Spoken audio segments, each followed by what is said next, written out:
ঝগড়ার পরে যে আগে কথা বলে তার গুনাহ মাফ হয়ে যায়, তার সম্মান বৃদ্ধি পায়। সুতরাং ঝগড়া করার পরে কথা না বলে বেশি দিন থাকবেন না।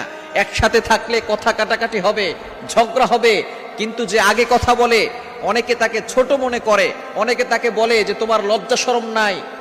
নবীজি সাল্লাল্লাহু আলাইহি সাল্লাম এটা শিক্ষা দেন নাই। নবীজি সাল্লাল্লাহু আলাইহি সাল্লাম জানিয়ে দিয়েছেন ঝগড়ার পরে যে আগে কথা বলবে তার গুনাহ মাফ হয়ে যাবে। অনেক ভাই এমন আছে, আপন ভাই, সম্পত্তি নিয়ে ঝগড়া করে তারা ভাই ভাইয়ের সাথে কথা বলে না। এক ভাই রাস্তা দিয়ে হাঁটলে অপর ভাই সেই ভাইয়ের দিকে তাকায় না, বছরের পর বছর চলে যায়, তাদের সাথে কোনো কথা হয় না।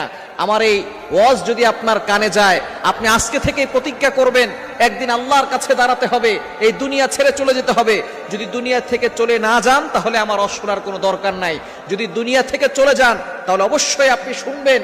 আপনি আপনার ভাইয়ের সাথে আগে থেকে কথা বলেন, আল্লাহ আপনার সম্মান বাড়িয়ে দিবেন, আল্লাহ আপনার মর্যাদা বাড়িয়ে দিবেন।